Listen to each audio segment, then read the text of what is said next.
అంటే మనం ఉదయం 9కి వస్తే సాయంత్రం 5కి అట్లా పని చేసుకొని వెళ్ళిపోయేది. 350-360 రూపాయలు జీతం. ఇప్పుడు రోజువారీ వేతనం ఎత్తేసారు. ఇప్పుడంతా ఏ పద్ధతి మనకు వచ్చిండేది? పీస్ రేట్ అన్నా ఎన్ని కేజీలు వచ్చుకుంటే అంత డబ్బులు. ఈ కొత్త సిస్టాన్ని తీసుకొని వచ్చారు. ఎందుకు తెచ్చారు ఇది? 8 గంటల పని అయితే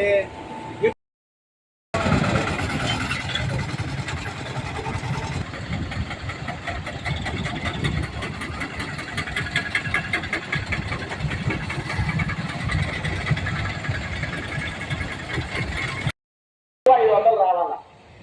ఆ పద్ధతి వచ్చేసి మీరు ఎంత కష్టపడి పని చేసుకుంటే మీకు అన్ని డబ్బులే చెప్తున్నారు. అంతేనా? మనం ఎంత కష్టపడి చేస్తే ఎన్ని. ఈరోజు రొయ్యల పరిశ్రమల్లో పనిచేస్తున్నటువంటి కార్మికులకి కనీస వేతనాలు ఇవ్వాలని అన్ని ఫ్యాక్టరీల దగ్గర కార్మికులను కలుస్తూ ఈ కార్యక్రమం నిర్వహిస్తూ ఉన్నాం. దీని ప్రధాన ఉద్దేశం జూలై 30వ తారీఖున నెల్లూరు జిల్లా కలెక్టర్ కార్యాలయం వద్ద పెద్ద ఎత్తున ధర్నా కార్యక్రమం CIT పిలిపించింది. దీని ప్రధాన ఉద్దేశం ఏంటంటే కనీస వేతనం 26,000 రూపాయలు కార్మికులకు అందేటట్టుగా చూడాలి. ఈ ప్రాంతంలో పరిశ్రమలో పనిచేస్తున్నటువంటి కార్మికులకి, ముఖ్యంగా మహిళా కార్మికులకి, రొయ్యల పరిశ్రమలో పనిచేసే వాళ్ళకి పీసు రేటు పద్ధతిని అవలంబిస్తూ ఉన్నారు. ఈ పీసు రేట్లో ఇచ్చిన 26,000కి దాన్ని లెక్కగట్టి ఇచ్చేటట్టుగా ఇక్కడ యాజమాన్యాలు, ప్రభుత్వం చర్యలు తీసుకోవాలని చెప్పేసి CITUగా మేము డిమాండ్ చేస్తూ ఉన్నాం. ఈ రాష్ట్ర ప్రభుత్వాన్ని మేము అడిగేది ఏంటంటే CITUగా ఆక్వా పరిశ్రమల్లో పనిచేస్తున్నటువంటి కార్మికులకి వేతన సవరణ జరిగి ఎప్పుడు 26వ తేదీ 10వ నెల 2007వ సంవత్సరం 2007లో జరిగినటువంటి వేతన సవరణ అప్పుడు కన్జ్యూమర్ ప్రైస్ ఇండెక్స్ 525 పాయింట్ల దగ్గర ఉంటే ఈరోజు 1938 పాయింట్లకి వెళ్ళిన దాకా కూడా మీరు ఆక్వా పరిశ్రమల్లో వేతన సవరణ చేయలేదండి. అంటే ఏంటి మీ ఉద్దేశం? మీరే చెప్తా ఉన్నారు ఏ వేదికనెక్కినా ఆంధ్రప్రదేశ్లో, మన ఆంధ్రప్రదేశ్ యొక్క ఆదాయం ఎక్కువగా ఆక్వా పరిశ్రమల ద్వారా వస్తుంది. ఆక్వా పరిశ్రమలకి ఇతర దేశాలకి మనం ఎగుమతి చేసిన దానివల్ల ఇతర దేశాల నుంచి మనకి ఫారిన్ ఫండ్ ఏమంటారు దాన్ని, విదేశ మారక ద్రవ్యం నిల్వలు ఆంధ్రప్రదేశ్కి ఎక్కువ వస్తున్నాయని చెప్పేసి డంకా బదాయించి మీరు అందరూ చెప్తా ఉన్నారు.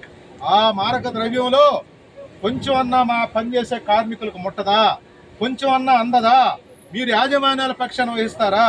లేకపోతే మీరు మీ ప్రభుత్వానికి ఆదాయం మార్గమే చూసుకుంటారా? 11,000 కోట్ల రూపాయలు ప్రభుత్వానికి అనేక పన్నుల రూపంలో వస్తుందని చెప్పేసి మీరు ప్రకటించారు. వాటిల్లో పనిచేసే కార్మికులకి, ఈ పరిశ్రమని అభివృద్ధి చేసినటువంటి కార్మికులకు వాటా లేదా? 2007వ సంవత్సరంలో సవరణ చేస్తే 5 సంవత్సరాలకు ఒకసారి వేతన సవరణ జరగాల అని కనీస వేతనాల చట్టం 1948 చట్టం చెప్తా ఉంటే 2007 నుంచి ఎన్ని 5లు పోయినాయి? ఇన్ని 5 సంవత్సరాలు పోయినా కానీ మీరు ఎందుకని వీళ్ళకి వేతన సవరణ చేయలేదు? ఇదే మేము ప్రశ్నిస్తా ఉన్నాం. అందుకోసంగా ఈ నెల 30వ తారీఖున వేతన సవరణ జరగాలి. 26,000 రూపాయల కనీస వేతనం ఉండాలి. పీసు రేట్ అయితే దాన్ని 26,000కి లెక్కగట్టి కార్మికులకు అందరికి ఇవ్వాలి. పరిశ్రమలు అన్న తర్వాత పరిశ్రమలో పనిచేసే వాళ్ళకి PFలు, ESIలు, బోనస్సులు, ఫీల్డ్ లీవులు అన్నిటినీ అమలుపరిచేటట్టు కూడా యాజమాన్యాలు చర్యలు తీసుకోవాలి. యాజమాన్యాలు అమలుపరుస్తున్నాయా లేదనని ప్రభుత్వ అధికారులు కూడా దాని మీద దృష్టి పెట్టాలని చెప్పేసి తెలియజేస్తూ రేపు 30వ తేదీ జరిగే ధర్నాలో మహిళా కార్మికులందరూ కూడా పాల్గొనాలని చెప్పేసి మేము విజ్ఞప్తి చేస్తున్నాం. మిత్రులారా, 26,000 కనీస వేతనం అమలు చేయాలని, నామమాత్రపు పీసు రేటుతో కార్మికుల శ్రమ దోపిడీకి పాల్పడుతున్న యాజమాన్యాలు పీసు రేట్లు పెంచాలని, PF, ESI సౌకర్యాలు కల్పించాలని, ఈ తదితర డిమాండ్లతో కనీస వేతన అమలు కోసం CITU ఆధ్వర్యంలో రేపు VRC గ్రౌండ్ నుంచి జూలై 30వ తేదీ VRC కాలేజీ గ్రౌండ్ నుంచి కలెక్టరేట్ వరకు భారీ ప్రదర్శన అనంతరం నిరసన కార్యక్రమం జరుగుతూ ఉంది. 2006లో ప్రభుత్వం కనీస వేతన సవరణ చేసింది. ఇప్పటికీ 20 సంవత్సరాలు అవుతా ఉంది. కనీస వేతనాలు పెంచకుండా ఈరోజు కట్టు బానిసలుగా కార్మిక వర్గాన్ని పరిశ్రమలకు అప్పచెప్పేదానికే ఈ ప్రభుత్వాలన్నీ చూస్తూ ఉన్నాయి. దేశ జాతీయోత్పత్తిలో, స్థూల జాతీయోత్పత్తిలో ఆక్వా రంగం నుంచి 18.8